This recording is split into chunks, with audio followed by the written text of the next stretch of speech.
course is the most beautiful racetrack in America, hands down. Good afternoon, ladies and gentlemen. I welcome you to the breeding stock sale. Book one. Good to have you back with us.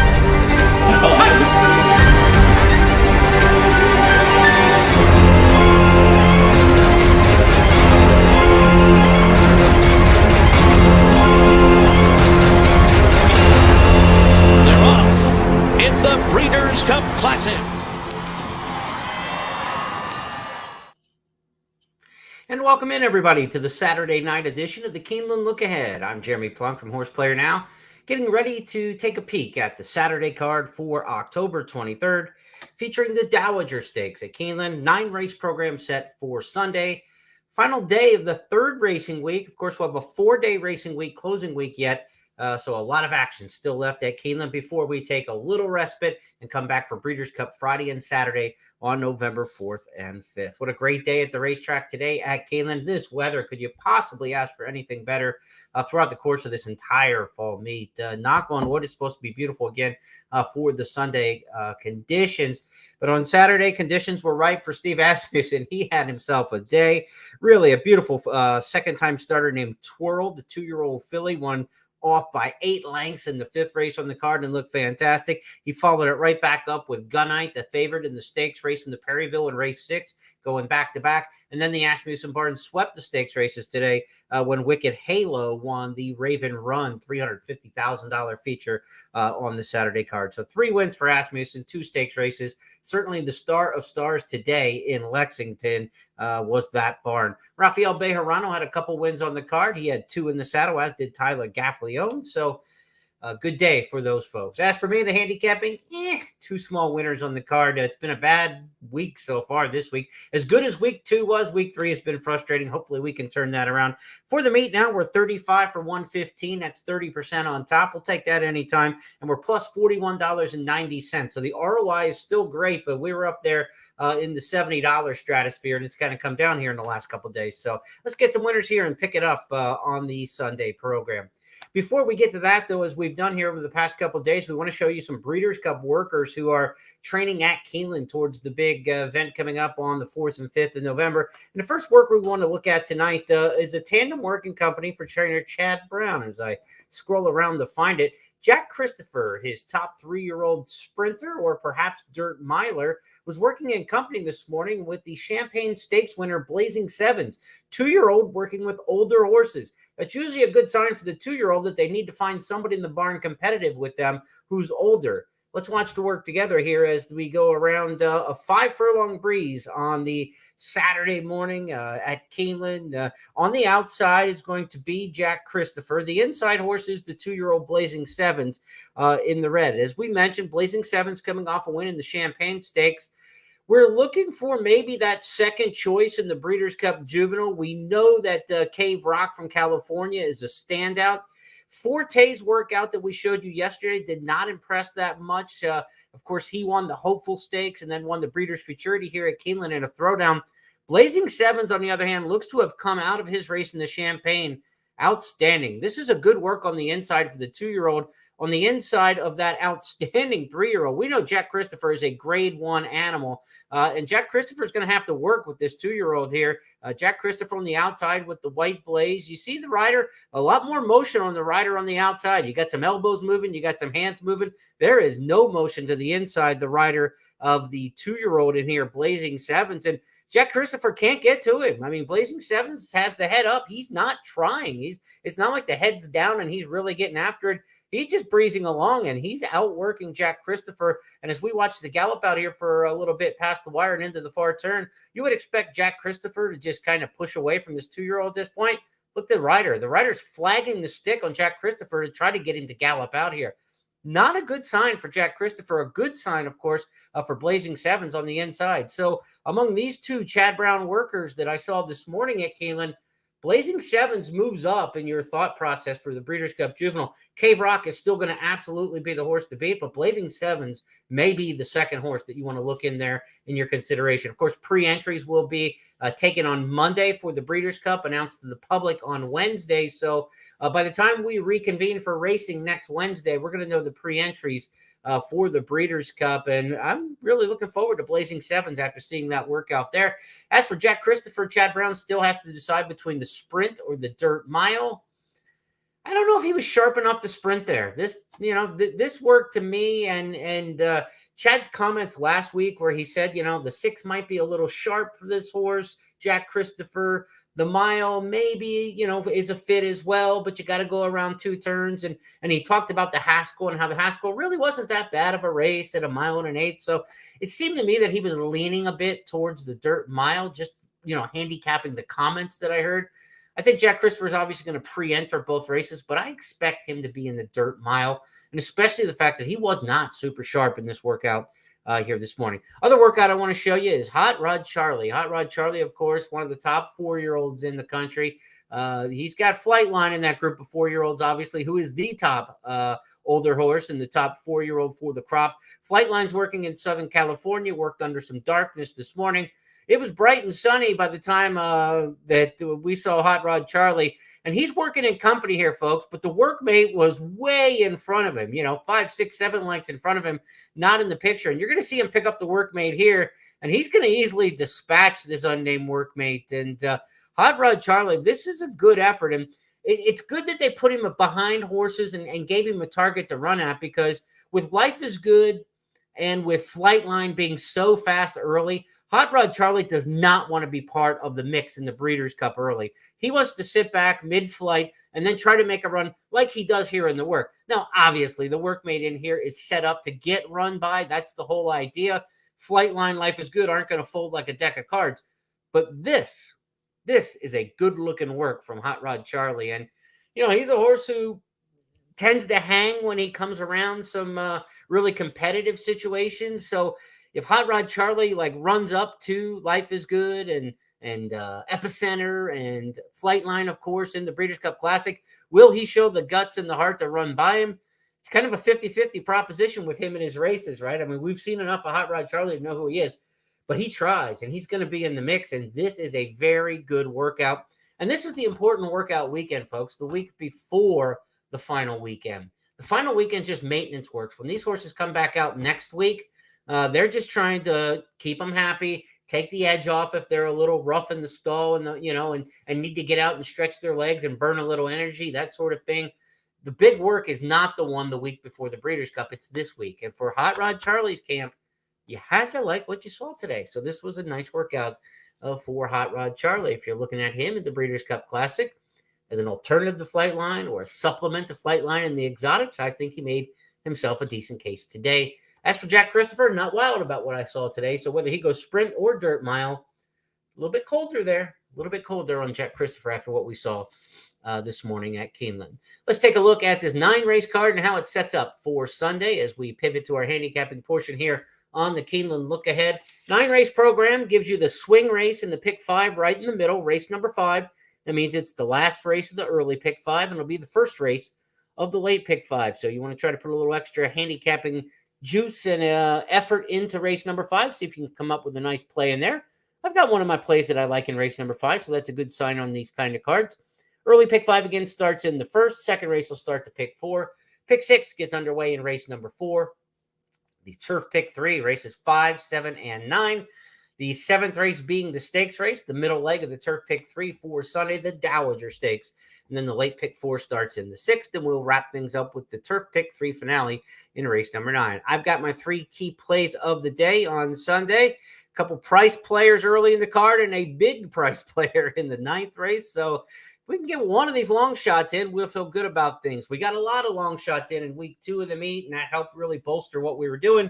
The long shots haven't been clicking for us here during week 3 of the meet. Let's see if we can't wrap up week 3 though with a little flashback to last week and some luck with the price players. Let's go to the handicapper selectors box. You can get this at Keeneland.com.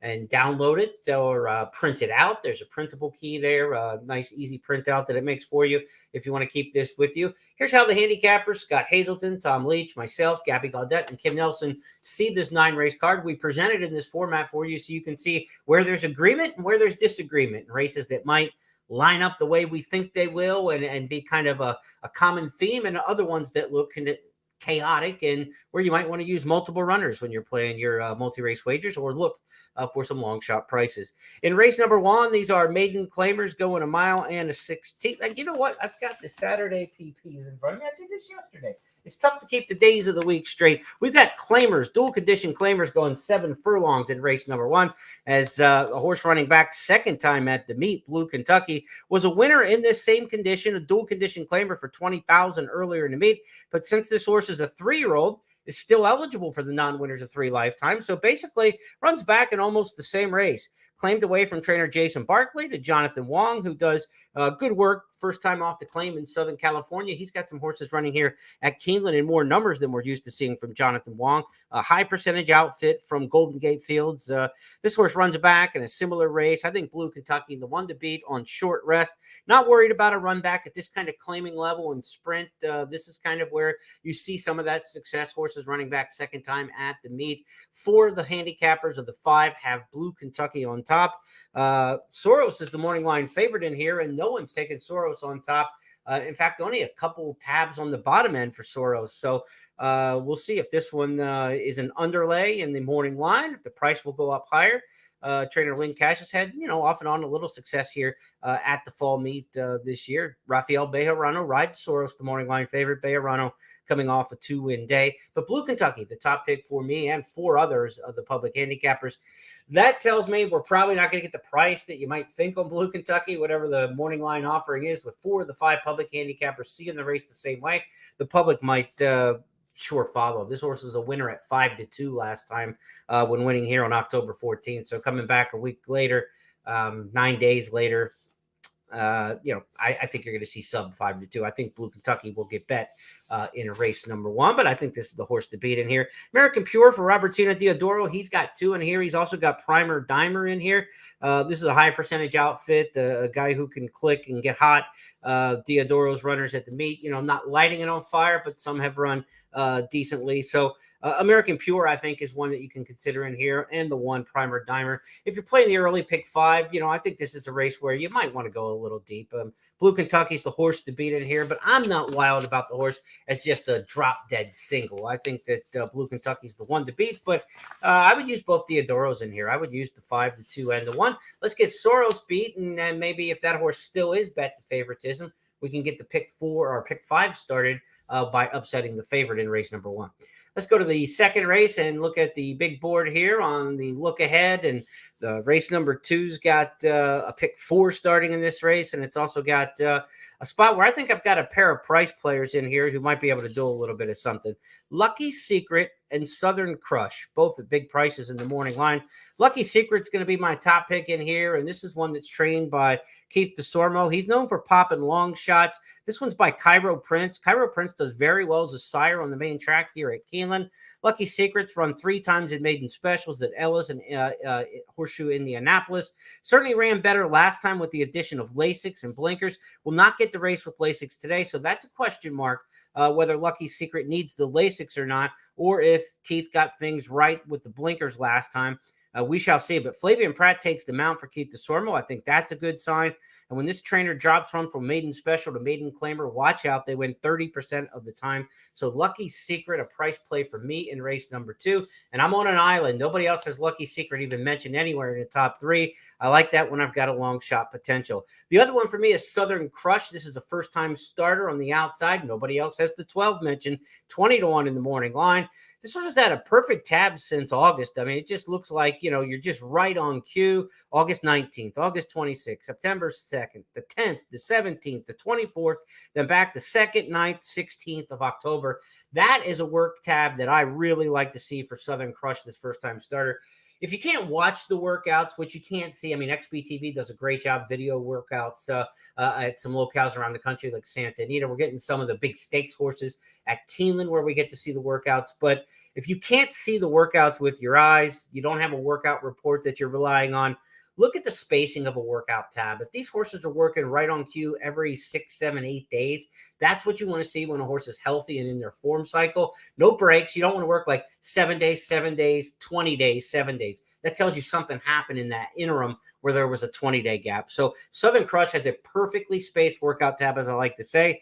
And I think this one by Candy Ride is going to like the main track here at Keeneland. So good pedigree, a really nice workout tab. I think Southern Crush, first-time starter here in race number 2, is interesting. So I've got the 4 and the 12 at 15 and 20 to 1, 12, 15, 20 to 1 range for those couple horses. Let's try to make some hay in here. I think we can use them both. Exactas straight up in the pick 4. If we can get started with one of those 2 long shots in race number 2, it's looking really good for pick 4 purposes starting in race number 2. And there's certainly intra-race horses that you want to be betting. No Easy Days makes some sense for Michael McCarthy on the class drop. So maybe you're looking at something like 412 with 3412 in an exacta key box where you're trying to get one of those 2 prices in for sure. You add in the 3. If you get both of them, great. If you get one of the 2, you hope to get the 3 horse in there who looks a little more logical on paper than some of the others in the 3 No Easy Days. And that's also a horse who's picked on top by my other handicapper. So you see where I've got the 4 and the 12 as the prices. The 3 is the top choice for Tom, Gabby, and Kim. And I've got the 3 in their third. So again, 4 and 12, you can play either or both to win, and then play an exacta 4-12 in the first spot with 4-12-3 in the second spot. And I think you've got a shot there. Again, if we get one of the price players in, great. We're going to cash the win bet. If we get them both in, we're going to cash the exacta. And if the 3 happens to get in their second to split either one, we'll get the win bet and the exacta as well with the logical horse third. So a good way to attack there is one of my key plays in race number 2. A pair of price players. Let's see if we can't maximize our value on that pair, the 4 and the 12. Next up on the program is race number 3. None of the multi-race wagers are starting in this maiden claimer at 7 furlongs, but it's part of the early pick 4 and pick 5, of course.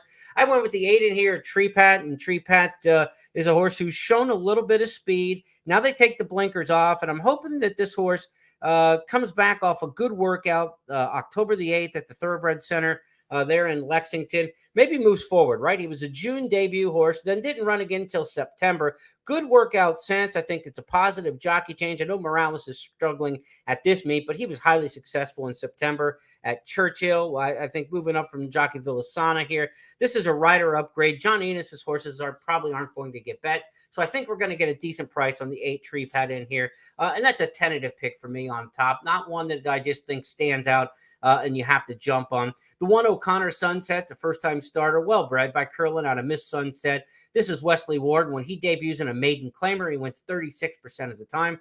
The Ward horses aren't running quite like they do at Keeneland in the spring and certainly in many fall meets, but they're running well enough. You know, it's not like Wesley's like running away with a training title kind of start here to this meet, but they're running okay. And I think O'Connor Sunset's a horse who could probably be counted on for a decent effort. Chelonian's the other one in here. This is a Brad Cox horse making another class drop. Brad Cox kind of in the same boat. His horses are running okay.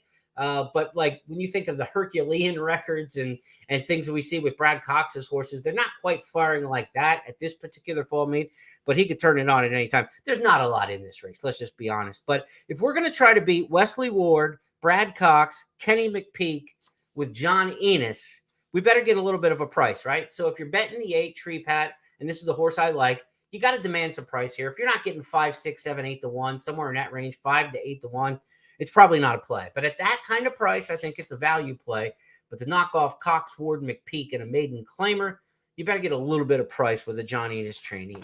Let's go to the 4th race on the program and back to the big picture because this is the race that's going to start the pick 6. So the pick 6 begins here in a race where I say go deep, good options. That's what I've got written at the top of my past performances. This is a excellent race, mid-level claimer, 20,000, a mile and a 16th. Some good horses to check in on here. Mail In is a horse who's going to scratch out of the here because he won on Friday, ran on Friday and won for trainer Lynn Cash. So I would expect that that Malin's, departure from this race is going to drastically change the morning line and the odds and perceptions that you may have on horses. So with the 8 Malin out of there, I went with the 7 Tell Me on a Sunday. Tell Me on a Sunday for Carlos Silva. The trainers popped 2 winners already at the meet from very limited appearances. This horse from Horseshoe, Indianapolis, has run consistently well in the last couple starts. Before that, tried a little bit higher level at the 40,000 optional claimers, and that was probably too high. But at this $20,000 level, Tell Me on a Sunday,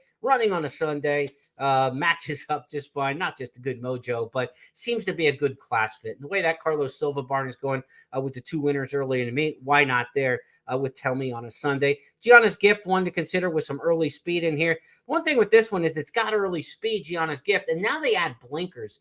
This horse may run off early on, and just go too fast. So it's going to be on jockey John Court's shoulders to try to throttle down Gianna's Gift, because with the blinkers on, horses tend to go quicker and more eager early in the race. And this is already a front runner. So let's see what Gianna's Gift does. Could freak on the front end, though. Could open up a big lead and just run these 20,000 claimers into the ground. I would not be surprised if it's a wire job with Gianna's Gift.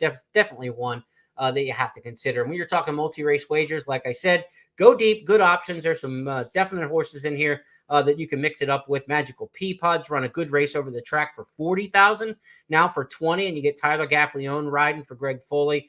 Magical Peapods certainly one you could use. I would definitely use the top 3 in here that I have, and if you want to go any deeper than that, Joy of Treasures getting some love from my fellow handicappers in here. One in from Belterra for Troy Newton off a decent race. So I would get some coverage there in race number 4. Not the most trustworthy of races in terms of feeling confident about your pick, but the horses have good form in there. And it's, like I said, good options. A lot of times, spread races are either a situation of races where there's nothing really good to embrace, or when there's a lot of good to embrace. That's what makes up a spread race in a pick 4 or pick 5, when you want to spread and use a lot of horses.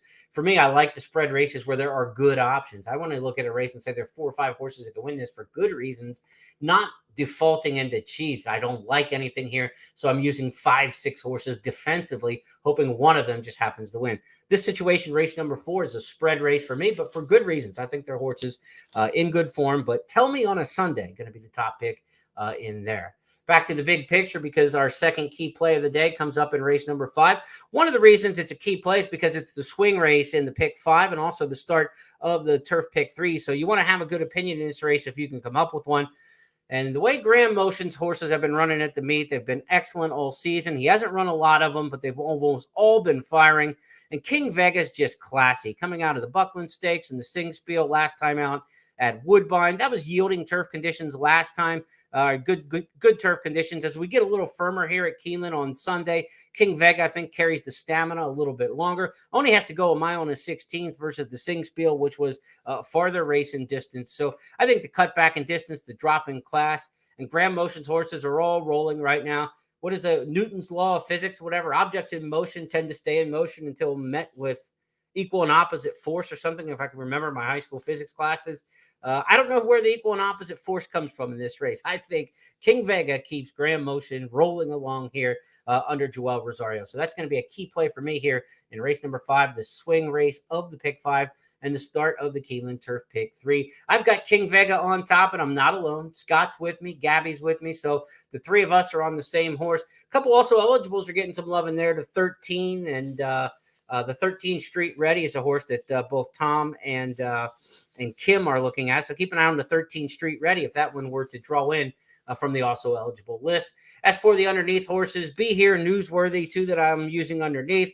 Be Here is just a beautifully bred Go Sapper gelding out of Informed Decision. Boy, what a mare she was back here in the Polytrack era. This horse should be set to go, I think, the mile and a 16th. I think the distance is better than the turf sprint earlier in the meet. This seems to be a good setup. Sprint the route for the Scherer family. Marianne Scherer sending this one out. So look for 8 Be Here to be a horse who will appreciate the stretch out in distance. And then Newsworthy, another good, well-bred horse from Bill Mott. This is a tap it out of Sweet Lulu. Again, another one who sprinted last time off a long layoff. Now it's second off the layoff and sprint the route. That's old school training to get a horse ready to go for their second start of the year. So Newsworthy, Be Here, 2 horses sprint the route that I like quite a bit underneath the 4 King Vega. So the 4 over the 8, 9, I think that's a good exacta play. If you're looking at tries, maybe you go 4 with 8, 9 with all, 4 with all with 8, 9, trying to get those two other horses in underneath in the third spot. But in that race, my second key play of the day, number 4, King Vega in race number 5. Let's go to the 6th on the program and let you know that the 6th is going to start the late pick 4 on this 9-race card, 6 through 9, the late pick 4. And the picks for race number 6, as you look across the way, More Than 5, the 6th horse picked on top by Tom, by Gabby, and myself. A couple other shots in here with Zed and Cravensworth for Scott and Kim. 3 of us are on More Than 5. And why do we like More Than 5? Trainer Brett Calhoun does really good with his 2-year-olds. He's a good young trainer, a good horse. Good trainer of young horses. Brett not young anymore, but one of the more well-known trainers in the Midwest for getting fast horses and getting young horses ready to go. And this is a more than ready colt who's out of a dam named 5-Star Mama. 5-Star Mama not only won her debut, she ran second in the Debutante Stakes at Churchill Downs in her second career start. This is a win early female side. You've got More Than Ready, a very solid sire. And the second to last work, not the last work, but the second to last work on October 8th at Keeneland was the best for More Than 5. I always like that next to last work, not the work right before the race, the one before that, the second to last work. The work before the race is usually maintenance and just getting the horse there. We talked about that with Breeders' Cup horses. You know, it's the same story. You talk about, well, you know, you handicap the Breeders' Cup different than you handicap everyday racing. Not necessarily. You don't have to. Some of the same principles apply, like that next to last work for a first-time starter, for a horse coming off a layoff. That next to last work is the key one. That's the one where the trainer really wants to see, we are ready to run. We're going to get into the entry box, and we're getting set to go. And then that last workout will just be the maintenance move to get into the race. And so it's the same with the Breeders' Cup horses as it is with a first-time starter like this. Same angle that we're talking about in race number 6 with number 6, More Than 5, top choice for several of our public handicappers in here. Speaking of the Devil and Yacht Rock are also horses in here that merit consideration. Speaking of the Devil, it's a $165,000 purchase by Daredevil, and that's a lot to pay for a Daredevil. So this horse must have been put together pretty well in the 2-year-old sale in April. So speaking of the Devils, probably a ready-made product to be good right out of the box. Steve Asmussen trains here. Steve's coming off a 3-win day on Saturday. The barn's going well, obviously. See if he continues the good weekend. So speaking of the Devil would be no surprise. And then Yacht Rock, of the horses who have run, has the best form to me. That second place finish for the $150,000 maiden claimer at Churchill ought to translate pretty well here in the maiden special weight ranks. Probably not that big of a dip. The other horses in here, the first-time starters, there's not a ton of pedigree or horses that jump out on paper. Zed has made a start. In fact, has made 2 starts, was much better on the dirt than the turf. That's an Arrogate that, could make a case. I could see somebody making a good case for Zed in here. But when you talk about the first-time starters in here and the horses who have run, I kind of lean to the firsters in here. Speak of the Devil, More Than 5. The Hot Asmussen barn was Speaking of the Devil, and a horse who's probably ready-made. And then you got the good work and the win early pedigree and a good 2-year-old trainer, Brett Calhoun, with More Than 5. I think you can get through race number 6 too deep, taking both first-time starters, the 6 and the 3. 7th race on the card is the featured Rudin Riddle Dowager Stakes. Rudin Riddle, of course, the famed equine veterinary clinic in Lexington. $300,000 grade 3, 1.5 miles on the turf. These are the distaffers, the fillies and mares going the turf marathon trip. Now, when I handicapped this race, I thought I was being really cute by taking Stand Tall. And then I take a look at the handicapper selectors grid, and Gabby's got Stand Tall, and so does Kim Nelson. So maybe not as cute as I thought in here. Stand Tall hasn't won a whole lot, but has run well here at Keeneland. 2 for 2 over the turf, and a horse who's only 3 for 16 lifetime. That tells you Stand Tall is 1 for 14 everywhere else. 2 for 2 at Keeneland. Now, the reason I went with Stand Tall, I mean, I like that 2 for 2 horse for course angle for sure, but I think it's more of a trip situation. This 1.5 mile turf race doesn't have much early speed in it at all, except beside herself. And I think she's going to go flying out of there for Todd Pletcher. She's loose on the lead. Flavian Pratt's going to put beside herself on the front end. But if you look at her record with Lasix and without Lasix, it seems to be like 2 different horses. And she doesn't have Lasix for this start in the Bewitched Stakes. So I get the feeling beside herself goes out to the lead, but won't sustain it without the Lasix. And that gives Stand Tall, who to me projects to sit 2nd or 3rd in this race, just that beautiful first over trip. Florent Giroux's aggressive when he has a horse with a little bit of speed. He's a good judge of pace. I think Stand Tall is going to be sitting second, right behind Beside Herself. And when she backs out of it, Stand Tall takes the lead at the top of the stretch. And I'm hoping she can hold on and win here through the run through the lane. I hope we get a decent price here. But the fact that two of the ladies also have this horse on top tells me maybe not. Maybe we're going to get an underlay price. If we do, then Luck Money is definitely a horse you have to consider. Beaten favorite in this race last year at 9-5. I know Luck Money hasn't won since and hasn't won at all since the Dowager Stakes of 2020. She's on a 10-11 race losing streak. So that's not the kind of horse you want to take too short of a price on in Luck Money. Temple City Terror's a horse who's got really good form, but the barn's been ice cold at the meet. Now, Brennan Walsh did get a win today, and I should have mentioned that at the top because we've been tough on Walsh's horses. They were over 26 coming into the opening race on the Saturday card, but Walsh got off the Ziggy. He got his first win of the meet. It was at a 6-5 price. Folks, who's betting 6-5 on a trainer who's over 26 at the meet? Congrats if you hit it, but I was taking a shot against that runner for that reason. Now, Temple City Terror is a horse who hasn't won a lot lately, a lot of seconds, thirds, fourths, nibbling, but still very good form and against top-class competition. You run against Virginia Joy and Warlike Goddess in the last two, you know you're taking on the top distaff filly runners on the turf throughout the course of the country. So Temple City Terror's got a class edge in this race. Maybe the fact that Walsh got the win, just a little momentum. Maybe the barn's going well. Maybe there's something going through the barn that's cleared up now. Maybe they'll start running well the last week or so, of the meet, week and a day. So if Temple City Terror wins, I won't be as surprised as I was 48 hours ago, I would have to say. You know, the fact that the barn did get a victory today, I think is meaningful. Does it move Temple City Terror way up? Maybe not, because I still had the horse third to start with. But could you put Temple City Terror on top now after seeing the Walsh barn to get off the schneid today? Yeah, I think that's enough to move you up a peg or two. So I think you want to be 3 deep in this race. Stand Tall, Luck Money, Temple City Terror, and I think you've got it covered.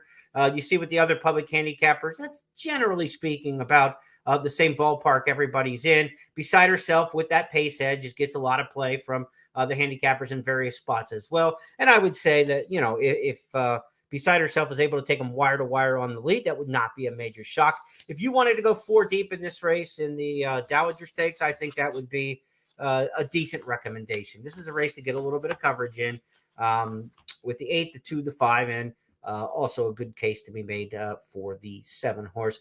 Mia Martinez already won a race at the meet for Grand Motion, and I tell you, the Motion horses, he's got King Vega in the 5th. You could even talk me into using Mia Martinez. So if you want to go to 5 deep here in the Dowager Stakes, I think it's realistic. And let's see how the scratches and changes go, how the day's, you know, shuffling out for some of the connections. Maybe somebody's really hot or something like that, or attracts, you know, maybe you see something in the course conditions in race number 5 that makes you think it could change your opinion on the 7th. But I think you want to be 4 or 5 deep there in the Dowager Stakes. Top pick, though, for me, Stand Tall. Let's just hope we get the price. A lot of people are on the same one that I wasn't necessarily counting on. 8th race on the program on Sunday at Keeneland will be an allowance race at 1 mile and 1/8 on the main track. We don't get a lot of 1 mile and 1/8 dirt races here on the main, but we do here, and it's a first level allowance race in which I went with Ice Orchid in here, the 8. Also, Gabby's got Ice Orchid on top. Tom's got Ice Orchid second, and Kim's got him second. So this is the horse in the mix, or she's in the mix, I should say. She's by Super Saver, and Super Saver's horses do very well here on the main at Keeneland, especially going around a route of ground. Last time was hung out at Churchill Downs in a 1-turn mile. Now goes to the 1 mile and 1/8. I think this race won't play quite as quick as that one did. Obviously, she was in a race that was just too fast for 45 to the half. This race will be much slower. You go back to her Honeybee effort behind Secret Oath, and she kind of fits, you know, really nicely.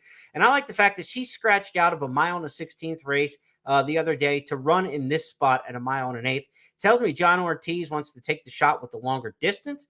I like that. Scratched out of the race on Friday, the 21st, to run at 1 mile and 1/16 to run at this race at 1 mile and 1/8. So I like Ice Orchid, and I like the trainer taking the aggressive move here to try to go after the longer prize. Big City Mama, the 7's a $700,000 quality road filly for trainer Shug McGahee. Classy horse, you know, good pedigree. The longer they go, probably the better. And a winner here at 1 mile and 1/16 last year. The only win on the resume was about this time a year ago over the track at Keeneland.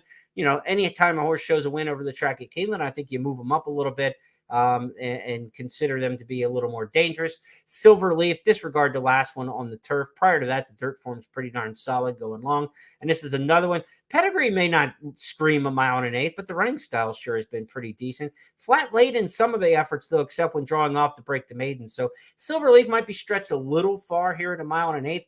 I would try to get by with Ice Orchid and Big City Mama, too deep in here. I would even consider a single of Ice Orchid if you need to be aggressive for budget purposes or just for a strong strategic move to kind of get you outside the public. And Ice Orchid, for me, a potential single. Or if you want to go too deep with Big City Mama, that's the option here. Let's go to the big board to show you the final race on the card. The 9th is part of the Keeneland Turf Pick 3. 9th race is a second level turf sprint, 5.5 on the grass, of course. And we're going to Panic here. Panic at the Disco if you're into modern pop music. But the horse is Pure Panic in post 5 with a 30-1 morning line offering. Now we're taking a shot here, no doubt about it, when you're 30-1 in the morning line. But my top choice in here, Pure Panic. I expected to be on an island with this one. I absolutely am. Look, you folks know who follow me. I love the 3, 4, 5 posts in full field turf sprints at Keeneland. They've got a strategic tactical advantage. Statistically, it shows out that way. They win at big prices with more frequency than they ought to. The 3, 4, 5 in this race are the 3 Dreamer's Disease, the 4 Agent Peter Graves, and the 5 Pure Panic. The 3 and the 4 are speedballs. They're also going to get locked up early with the horse Lyrical Song or Lyrical Poet, who's the 6 in here. And there is a lot of speed in this race. I think there are at least 3, 4, 5 horses who are going to contend for the lead. And I want a horse from off the pace and to utilize that in that good post, the power post, Pure Panic. Now look at this horse. He's run 2 times at Keeneland last year as a 2-year-old, both in stakes races, or I should say, as a 2-year-old last year in the Indian Summer, got beat 3 3/4 lengths by Averly, Jane, and Coffee Maker. That was not a bad effort at all. Then came back in the spring meet and ran 3rd in the Palisades behind Slipstream and Twilight Gleaming. Twilight Gleaming, of course, a Breeders' Cup Turf Sprint winner last year for the juveniles. So Pure Panic has run twice at Keeneland and has run decently in both spots against elite Wesley Ward stakes sprinters. This is an allowance race where there's really no stakes horses in here. So Pure Panic's got a real shot in here, folks.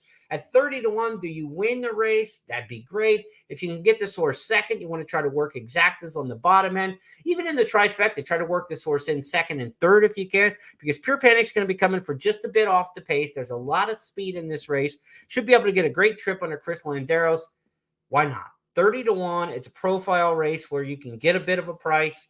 You got to beat Wesley Ward, though. We know that. Lyrical Poet is the Wesley Ward entry in here. When it comes to turf sprints, he's the king. And until you consistently beat him, he will be the king. And you have to respect his runners at all times. I think if you're playing the multi-race wagers, Lyrical Poet, I've got picked 3rd in here because I think this horse is going to be part of the pace. And I think 2 closers are likely to run 1-2 in this spot. Evan Singh is the other closer I like for trainer Al Stahl. He got to meet off to a fast start, but it's kind of cooled since then. But you look at 5.5 on the turf, and Evan Singh is 2 for 2 lifetime, winning at Fairgrounds, winning at Saratoga, can take the course with him. So Evan Singh, I think, is a player in here. This is a 3-deep situation because I don't think the Ward horse is a bet against. I just think there's enough pace and there's other horses are going to be attractive prices. So I would use all 3, the 5, the 10, and the 6 when we're looking at the late pick 4 and pick 5. And if you're playing the pick 6, I think it's a 3-deep situation, but intra race, I'm going to try to hook up Pure Panic 7 ways to Sunday with as many combinations as I can and logical horses with them. Obviously the 6, obviously the 10, Evan Singh are horses that I want to be using with the 5. So, I use those 2 on top of the 5 in exactas. I could play a trifecta with those 2 on top with all in second and the 5 Pure Panic to run 3rd. So if I'm right about the 2 logical contenders and my bomb runs 3rd, it doesn't matter who runs second. I could cash a nice trifecta that way. So I'm going to try to hit Pure Panic. There'll be Panic at the Disco if we can get that at 30-1 in the morning line.